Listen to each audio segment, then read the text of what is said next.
අර අපේ හොඳ කියමනක් තියෙනවා මේ අපහාස කරනවා දොස් පරොස් එහෙම කියනවා නෙමෙයි මේ තරුණ තරුණයන්ට.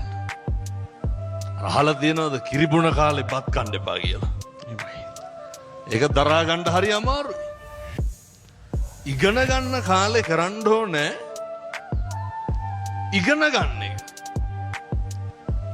ප්‍රේම සම්බන්ධතා ගොඩනගනවා කියන එක මේ අතිරේක කාරණයක්. මොකද මෙහෙම දේශනා කරන්න හේතුව මේක තමයි දරා ගන්න බැරිකම. මේකට ඔය දඩබ්බර තරුණයෝ කියනවා බජාර් භාෂාවෙන් අර සමහරු කියනවා ජෙල කියලානේ. එතකොට අපි හැම වෙලේම බලනවා මේ දැන් මේ අපේ දියණියගේ ගැටලුව තියෙන්නේ දියණිය කිසි අවස්ථාවක කනගාටු වෙන්නේ නැහැ මට ප්‍රේම සම්බන්ධතාවයක් නැහැ කියලා. ඒ අතින් දියණිය බොහොම විශිෂ්ට තැනක ඉන්නවා. හැබැයි දියණියට තියෙන ගැටලුව තමයි මට ප්‍රේම සම්බන්ධතාවයක් නැහැ මට අවශ්‍යත් නැහැ. හැබැයි හාමුදුරුවනේ මට දරා ගන්න බෑ මේ අනුන් කරන කියන ඒවා.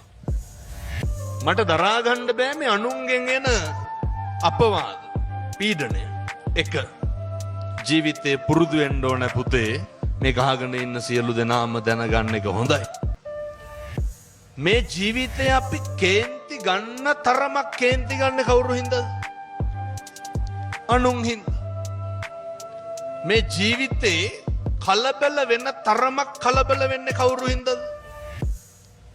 අනුන් හින්දා.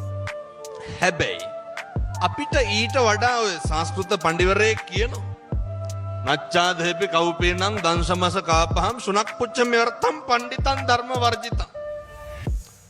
දැකලා තියෙනවද අර හැම සතෙකුටම නගුටක් තියෙනවනේ. මට කියමු බලන්න බල්ලට උගේ නගුටෙන් ඇති ප්‍රයෝජනය මොකක්ද කියලා. අපූර්වට අඩුම තරමේ බල්ලගේ විලිවත් වහගන්න පුළුවන්.